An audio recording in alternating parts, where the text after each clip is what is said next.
Hello Muthoos, ഞാനിന്ന് നിങ്ങൾക്ക് കുറച്ച് കഥ പറയാൻ വേണ്ടിയിട്ടാണ് വന്നത്. അതായത് ബിരിയാണി എന്ന് പറയുന്ന ഭക്ഷണത്തിനെക്കുറിച്ച് കേട്ടുകേൾവി പോലും ഇല്ലാത്ത എൻ്റെ കുട്ടിക്കാലത്തിനെക്കുറിച്ച്. എൻ്റെ കുട്ടിക്കാലത്ത് ഞങ്ങൾ ബിരിയാണി എന്ന് പറയുന്ന ഒരു ഭക്ഷണത്തിനെ കുറിച്ച് കേട്ടറിവ് പോലും ഇല്ല കേട്ടോ. അതായത് ഞങ്ങളിങ്ങനെ ഹിന്ദുക്കൾ തിങ്ങിപ്പാർക്കുന്ന ഒരു പ്രദേശത്താണ് താമസിക്കുന്നത്. അതുപോലെ തന്നെ ഞങ്ങളുടെ അവിടെ നിന്ന് കുറച്ച് ദൂരം പോയി കഴിഞ്ഞാൽ പിന്നെ ക്രിസ്ത്യാനികളുണ്ട്, അതിൻ്റെ അപ്പുറത്ത് പോയി കഴിഞ്ഞാൽ മുസ്ലിങ്ങളൊക്കെ ഉണ്ട് കേട്ടോ. അത് കുറേ ദൂരമാണ്. അതുകൊണ്ട് തന്നെ ഞങ്ങളുടെ കുട്ടിക്കാലത്ത് എന്ന് പറയുന്നത് ഞങ്ങൾക്ക് ആ ഇട്ടാവട്ട പ്രദേശങ്ങൾ മാത്രമല്ലേ അറിയൂ. അപ്പോൾ ആ സമയത്തെന്ന് പറയുന്നത് ഹിന്ദുക്കളുടെ കല്യാണങ്ങളാണ് ഏറ്റവും കൂടുതൽ നമുക്കറിയാവുന്നത്. ഹിന്ദുക്കളുടെ കല്യാണങ്ങളാണ്. അപ്പോൾ ഈ ഹിന്ദുക്കളുടെ കല്യാണം എന്ന് പറയുന്നത് സദ്യയാണ്. സദ്യ തിന്നണമെങ്കിൽ നമുക്ക് ഏതെങ്കിലും ഒന്നുകിൽ ഓണം വരണം, അല്ലെങ്കിൽ വിഷു വരണം, അതും അല്ലെങ്കിൽ ബലി വരണം, വാവ് ബലി വരണം, അതുമല്ലെങ്കിൽ ആരുടെയെങ്കിലും കല്യാണം വരണം. അല്ലാത്ത സമയം എന്ന് പറയുന്നത് ഇത്തിരി കഞ്ഞിയും രസവും കിട്ടി. അതും അപ്പുറത്തെ സേവിയർ അപ്പൂപ്പൻ്റെ വീട്ടിൽ നിന്ന്. അപ്പോൾ അങ്ങനത്തെ ഒരു കുട്ടിക്കാലം നമ്മൾ കഴിഞ്ഞു പോകുന്ന ഒരു സമയത്ത് ഒരു ദിവസം കുറച്ചപ്പുറത്തുള്ള ഒരു ക്രിസ്ത്യൻ കല്യാണത്തിന് ഞങ്ങളെ ക്ഷണിക്കുകയാണ്. അന്ന് ജീവിതത്തിൽ ആദ്യമായിട്ട് ബിരിയാണിയുടെ ടേസ്റ്റ് നാവിൽ കൊള്ളുകയാണ് ഗൈസ്. അന്നിങ്ങനെ ചിന്തിക്കുകയാണ്, ഈ ഭക്ഷണം എങ്ങനെയായിരിക്കും ഉണ്ടാക്കുന്നത്. ഇവിടെ അല്ലെങ്കിൽ തന്നെ ചോറ് വയ്ക്കാൻ എന്നെ നിവൃത്തിയില്ലാത്ത വീട്ടിലുള്ളതാണ് ഞാൻ. അപ്പോഴിരുന്നിട്ട് ഇങ്ങനെ ആലോചിക്കുന്നു, വാവ് എന്തൊരു രസമാണ്. അന്ന് ഐസ്ക്രീമൊക്കെ ഉണ്ടായിരുന്നു കേട്ടോ. അപ്പം ആ ഒരു കല്യാണത്തിന് പോയതിന് ശേഷം ഈ ബിരിയാണിയുടെ ടേസ്റ്റ് വായിൽ വന്നതിന് ശേഷം ബിരിയാണി കഴിക്കണം എന്നുള്ള ആഗ്രഹം ഉണ്ടെങ്കിലും ഈ ഹോട്ടലുകളിലൊക്കെ ബിരിയാണി കിട്ടും എന്നുള്ള അറിവൊന്നും എനിക്കന്നില്ല. അങ്ങനെയാണ് മുത്തുമണികളെ കുറേ കാലങ്ങൾ കഴിഞ്ഞ് എൻ്റെ ഹസ്ബൻഡ് എന്നെ വന്ന് കല്യാണം കഴിക്കുന്നതും. എൻ്റെ ഹസ്ബൻഡാണെങ്കിൽ ഒരു ഭയങ്കര ബിരിയാണി പ്രിയനാണ്. അതായത് ഒരു ദിവസം ഫുള്ള് നമ്മൾ ബിരിയാണി ഉണ്ടാക്കി വെച്ചു കൊടുത്താൽ അങ്ങനെ ഇരുന്ന് തിന്നും. നമ്മൾ സാധാരണ ചോറ് എന്ന് പറയുന്നത് അദ്ദേഹത്തിന് ഇഷ്ടമേ ഇല്ല. ഒരു നുള്ളു ചോറാണ് കഴിക്കുന്നത്. അപ്പോൾ അങ്ങനെ അദ്ദേഹത്തിൻ്റെ ടേസ്റ്റിന് ഞാൻ ബിരിയാണി വയ്ക്കാൻ വേണ്ടിയിട്ട് പഠിച്ചു. ഇവിടെ ഞങ്ങൾ ഭീമപള്ളിയിലെത്തിയതിന് ശേഷം എന്ന് പറയുന്നത് ഒരു ഹിന്ദുക്കളുടെ കല്യാണത്തിന് പോലും പിന്നെ പോവേണ്ടി വന്നിട്ടില്ല. ഫുള്ള് മുസ്ലിങ്ങളുടെ കല്യാണമാണ്. ഫുള്ള് ബിരിയാണി തിന്നക്കാണ്. ബിരിയാണി തിന്നക്കം എന്ന് പറഞ്ഞു കഴിഞ്ഞാൽ കല്യാണത്തിന് പോയി ബിരിയാണി തിന്നുന്നത് പോട്ട് എന്ന് വയ്ക്കാം, വീട്ടില ഫുൾ ടൈം ബിരിയാണിയല്ലേ. അങ്ങനെ എനിക്ക് ഭയങ്കര ഇഷ്ടമുള്ള ഒരു ഭക്ഷണം, ഞാനിങ്ങനെ കഴിച്ചതിൽ എനിക്ക് ഏറ്റവും ഇഷ്ടമുള്ള ഒരു ഭക്ഷണം എന്ന് പറയുന്നത് സദ്യയാണ്. അപ്പോൾ ഇത് ഇപ്പോൾ പറയാനുള്ള റീസൺ എന്താണെന്നറിയാമോ? സോഷ്യൽ മീഡിയ വന്നതിന് ശേഷം ഒരുപാട് കിംവദന്തികൾ ഈ ഓണാഘോഷവുമായിട്ട് ബന്ധപ്പെട്ടിട്ട് ഇങ്ങനെ സംസാരിച്ചുകൊണ്ടിരിക്കുന്ന ഒരു സമയത്ത് കുറച്ച് കാര്യങ്ങൾ പറയണം എന്ന് എനിക്ക് തോന്നി. അതായത് നമ്മുടെ മഹാബലി എന്ന് പറയുന്നത് ഒരു അസുര രാജാവായിരുന്നു. അസുരന്മാർ എന്ന് പറഞ്ഞു കഴിഞ്ഞാൽ ദേവന്മാരും അസുരന്മാരും രണ്ടും എപ്പോഴും പോട്ടിയാണ്. ദൈവഗണത്തിൽപ്പെട്ട ദൈവങ്ങളാണ് ദേവന്മാരെന്ന് പറയുന്നത്. അസുരന്മാരെന്ന് പറഞ്ഞു കഴിഞ്ഞാൽ ഭയങ്കര ഭീകരാകാര വടിവുള്ള മനുഷ്യരെ വരെ തിന്നുന്ന അങ്ങനെയുള്ള ഒരു വിഭാഗം ആളല്ല, രാക്ഷസന്മാരെയാണ് അസുരന്മാരെന്ന് പറയുന്നത്. പണ്ട് പാലാഴി കടയുന്ന സമയത്ത് ഒരസുരൻ ഈ പാലാഴി കടഞ്ഞെടുക്കുന്ന അമൃത് എന്ന് പറയുന്നത് മരണമില്ലാത്ത ഒരു പാനീയമാണ്. ആ പാനീയം ദേവന്മാർക്കാണ് കിട്ടുന്നത്. ഈ ദേവന്മാർ അത് കഴിക്കുമ്പോൾ മരണമില്ലാതിരിക്കാൻ വേണ്ടിയിട്ട് ഒരു അസുരൻ അത് മോഷ്ടിച്ച് കഴിക്കാൻ പോകുന്ന സമയത്തും ആ അസുരനെ വധിക്കുന്ന ഒരു കഥയൊക്കെ ഉണ്ട്. അതായത് ദേവന്മാരും അസുരന്മാരും എപ്പോഴും പോട്ടിയാണ്. ഇവിടെ മഹാബലിയെ ദേവനായിട്ട് ഹിന്ദുക്കൾ പറയുമ്പോൾ, അതായത് ഇപ്പോഴാണ് പറയുന്ന മഹാവിഷ്ണുവിൻ്റെ മറ്റൊരു അവതാരമാണ് മഹാബലി എന്നൊക്കെ പറയുമ്പോൾ, മഹാവിഷ്ണുവിൻ്റെ അവതാരം എന്ന് പറയുന്നത് 10 അവതാരങ്ങളാണ്. ഈ മഹാബലിയെ പാതാളത്തിലേക്ക് തള്ളിയിടാൻ വേണ്ടിയിട്ട് വരുന്ന വാമനനാണ് മഹാവിഷ്ണുവിൻ്റെ അവതാരങ്ങളിൽ പെട്ടത്. അപ്പം ഇത് സത്യത്തിൽ നമ്മൾ ചിന്തിച്ചു കഴിഞ്ഞാൽ ഞാനൊക്കെ പഠിച്ചു വെച്ചിരുന്നത് എന്ന് പറയുന്നത് മഹാബലി എന്ന് പറയുന്നത് ദേവനല്ല, അസുര രാജാവാണ്.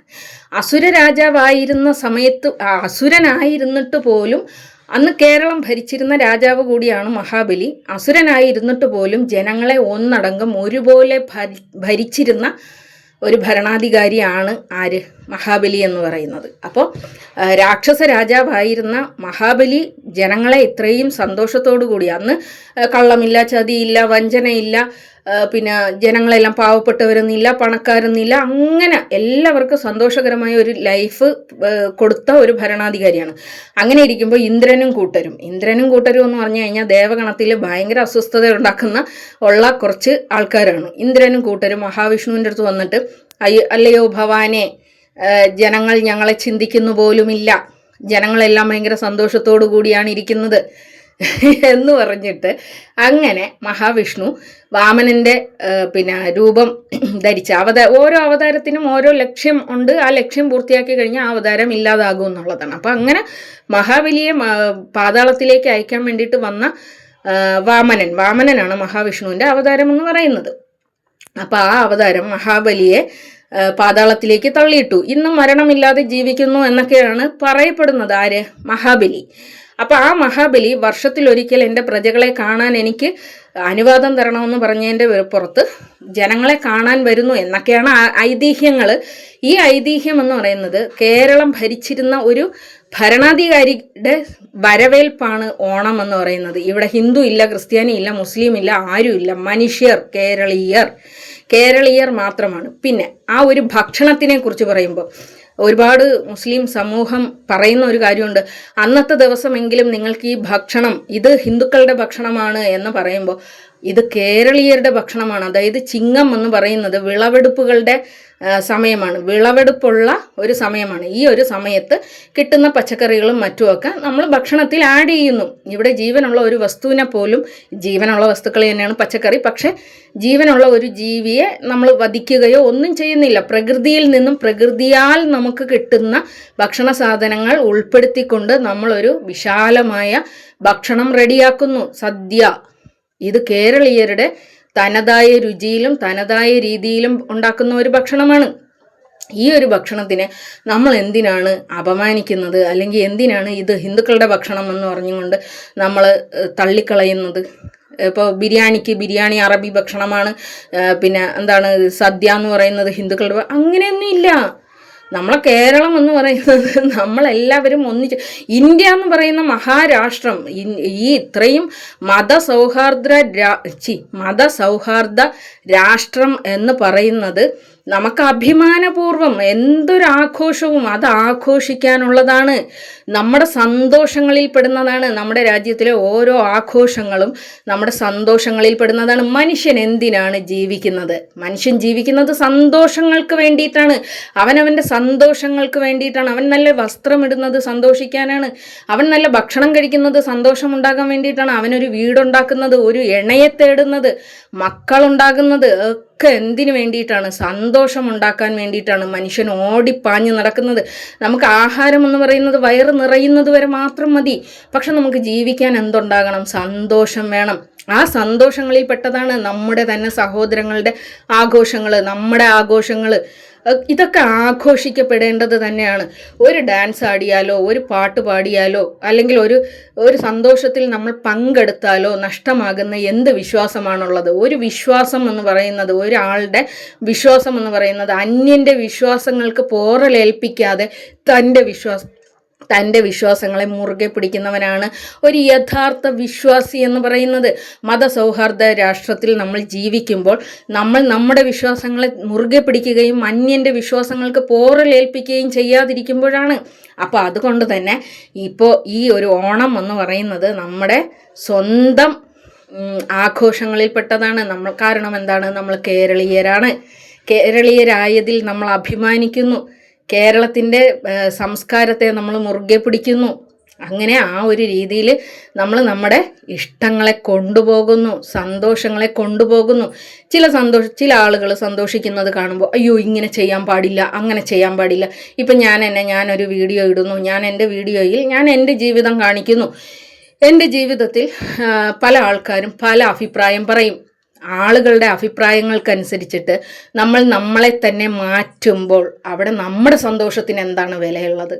നമ്മൾ ജീവിക്കേണ്ടത് എന്ന് പറയുന്നത് നമ്മുടെ സന്തോഷങ്ങൾക്കാണ്. നമുക്കൊരു ദുഃഖമുണ്ടാകുന്ന സമയത്ത് നമ്മുടെ ദുഃഖത്തിൽ ആരെങ്കിലും വന്നിട്ട് അയ്യോ കഷ്ടമായി, പറയുമായിരിക്കും, ചില ആളുകൾ വന്നിട്ട് പറയുമായിരിക്കും, അയ്യോ എന്നാലും അവൾക്ക് അങ്ങനെ ഒരു ഗതി വന്നല്ലോ, അയ്യോ കഷ്ടമായി പോയി.